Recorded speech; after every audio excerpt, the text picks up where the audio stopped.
Всем привет, меня зовут Эдуард Кичигин, и сегодня я расскажу немножко про вот такую вот графику пером и тушью. Смотрите, картинка формата А3, да, А3, вот такая вот штучка. А, И что интересно, это такая графика, которая создается пером и тушью. Перо, вот такая структура, и тушь, вот, например, виндзоровская тушь, очень даже неплохая. Ну, тут у меня цвет зеленый, но обычно я использую черный. Это стильно, благородно и выглядит всегда достойно и вкусно. Что нужно, чтобы рисовать такую графику? Это в первую очередь само перо. Вот здесь у меня один вариант пера. Для него сделан такой любопытный держатель. Таких в магазинах обычно не продаются, это красное дерево. Мне на одном из проект прошлым летом я делал проект храма, и сейчас его, надеюсь, уже достроили в коммунария храма Авраамия Болгарского, и там прораб сделал мне такой подарок. У меня сломался держатель для пера, и он мне сделал из красного дерева, спасибо ему огромное, вот такую вот штуку. И чем она замечательна, сразу расскажу. Тем, что в отличие, например, от традиционного держателя, который везде продается в любом магазине, это вот такой держатель, вот он, круглый. Его кладешь на какую-нибудь плоскость, и он,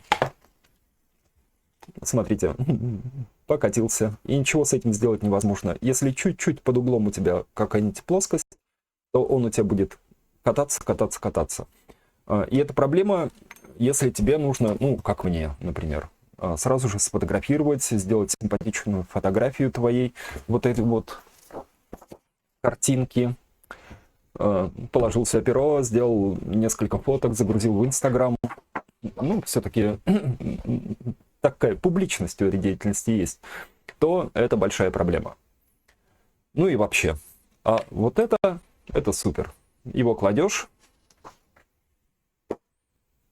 и он лежит. Куда ты его положил, там он и лежит. И вот за это я прям очень его люблю. И потому что у меня скетчинг все время какое-нибудь путешествие, там где-нибудь. Тебе нужно, чтобы твой инструмент, он был там, где ты его положишь. А вот с этим такого никогда не бывает.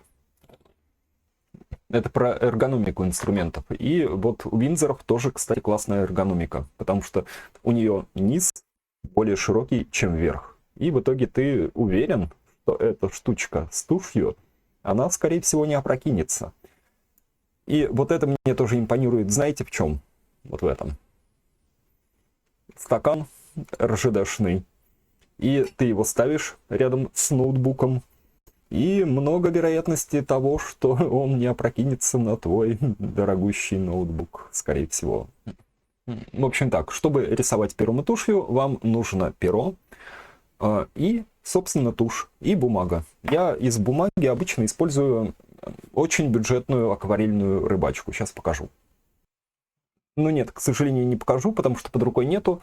Но, собственно, это вот такие вот листы акварельной бумаги. Обычный формат А3. Формат А3 лучше, потому что вы не зажимаете себя в рамки маленького формата. Вот формат А3, он достаточно комфортный. Для того, чтобы не превозмогать, не преодолевать в процессе того, когда у вас мало что получается. Используйте большой формат. Не идите в историю с маленькими такими картинками.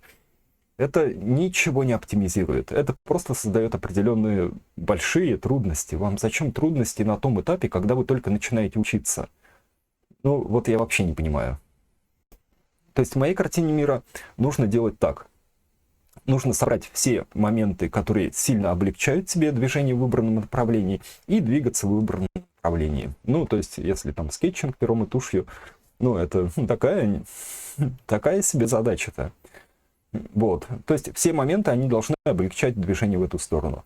Перо облегчает, потому что оно дает то, что нету у начинающего рисовальщика. Это вариативная линия. Что такое вариативная линия? Это когда вы, например, вот что-то рисуете, и рисуете ваши линии прям прямые, такие деревянные, неуклюжие, но странно ровные, или даже не ровные.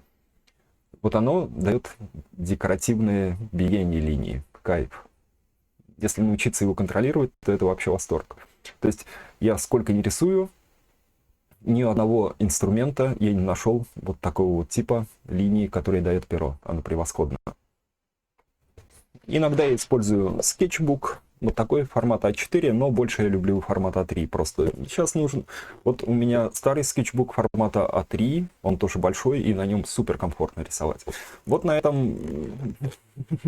Ну, если его открываешь вот так, то и получается формат А3. Полное раскрытие вот этой книжки. Вот оно. То получается формат А3, да. Но если раскрываешь формат А3, то получаешь формат А2. И это уже прям совсем другая большая история. И я думаю, можно посмотреть на характер штриха на этой картинке. Сейчас я буду немножко приближать. И смотрите, насколько интересно и стильно работает перо. То есть ни одной аккуратной линии у меня на проекте нету, вернее на этом рисунке, но все складывается в очень симпатичную общую картинку. И она стильная, чистая и похожая на книжную графику. Обратите внимание на маленькие штришки, что с ними происходит. Ни одного аккуратного, ни одного похожего друг на друга по толщине линии. И вот эту вот импрессию, вот этот вот кайф и разнообразие, оно дает именно перо.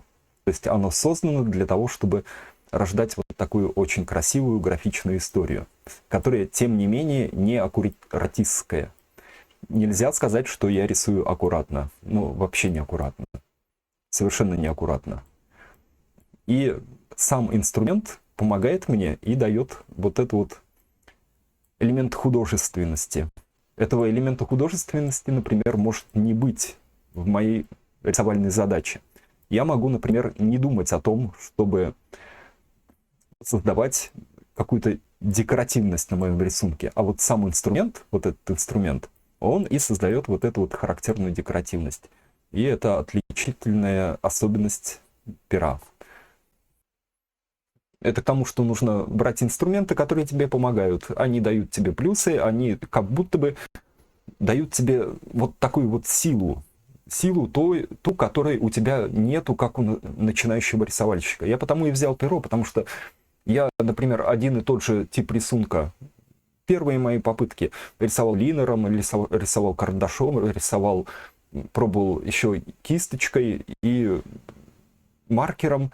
И это все фиксация твоего уровня рисования. А мне нужно было лучше, чем я могу рисовать. И вот это мне дало перо. Вдруг внезапно.